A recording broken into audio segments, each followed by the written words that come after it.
Did you know that one of Jesus' closest friends, a man who swore he would die for him, turned his back and denied ever knowing him 3 times in a single night? This is a story from ancient times, but it speaks to a deep and timeless human truth that we all face. Let's travel back in time. It's the 1st century, in the bustling city of Jerusalem.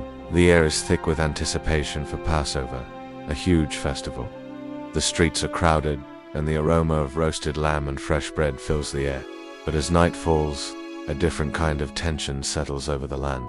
The moon hangs low in the sky, casting long, eerie shadows. In a quiet upper room, Jesus is sharing a special meal with his followers, an event we now call the Last Supper. He breaks bread, shares wine, and then he says something that sends a chill through the room. One of them will betray him. The disciples are shocked, looking at each other, wondering who it could be. Among them is Peter, a tough fisherman, known for being bold and impulsive. He's been with Jesus for years, seen incredible miracles, and heard teachings that have changed his entire world. Even if everyone else leaves you, he declares, I will never leave. I will die for you. But Jesus just looks at him with a sad, knowing gaze. He tells Peter something strange and specific. Before the rooster crows at dawn, he says, you will deny me 3 times. Peter can't believe it. He shakes his head, completely sure it could never happen. The words just hang there in the air, a puzzling prophecy. After their meal, they walk to a garden called Gethsemane, filled with ancient, gnarled olive trees. Jesus goes off to pray alone, his face filled with a deep sorrow, knowing his arrest and death are just hours away. Suddenly, the peace is shattered by the flicker of torches and the sound of an approaching mob. It's Judas, another disciple, who betrays Jesus with a kiss. Soldiers grab Jesus. In a flash of loyalty, Peter draws his sword and cuts off a man's ear. But Jesus stops him, and in an act of pure wonder, heals the man's ear with a simple touch. Why doesn't he fight back? The mystery only deepens. The disciples panic and scatter into the darkness, but Peter, his heart pounding, decides to follow from a safe distance.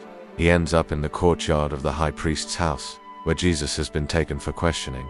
A fire is burning, and Peter huddles with the servants and guards, trying to blend in, his face flickering in the firelight.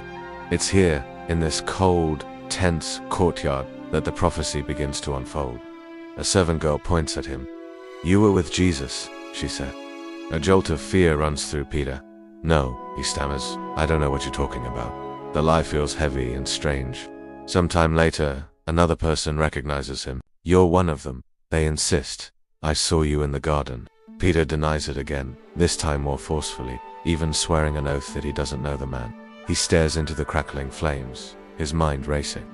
His loyalty is crumbling under the weight of fear.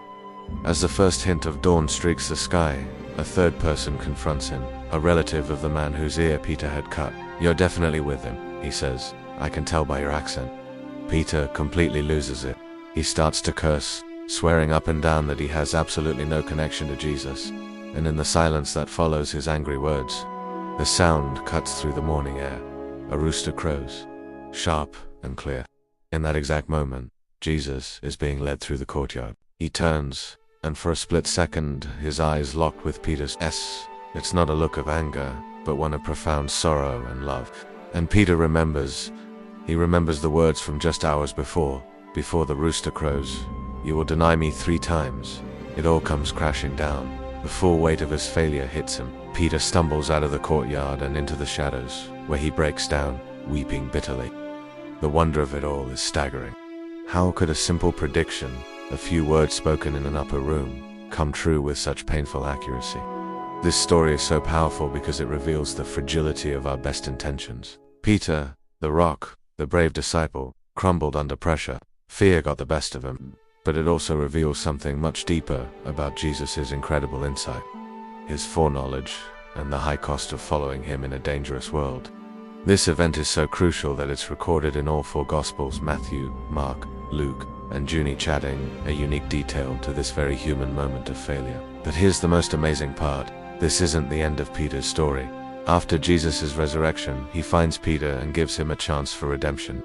3 times, Jesus asks Peter, do you love me? And 3 times, Peter affirms his love, matching his 3 denials. Peter goes on to become a foundational leader of the early church, a true rock, just as Jesus said he would be. His greatest failure became the starting point for his greatest strength. Peter's story is a reminder for all of us. We all face moments where fear tries to overcome our convictions, but his story also offers incredible hope. Failure is never final. Grace is always waiting. And even in our darkest moments of denial, true love and forgiveness can bring us back. Thanks for watching. If you found this story as moving as I do, please like, subscribe, and hit that notification bell for more incredible stories that have shaped our world. See you next time.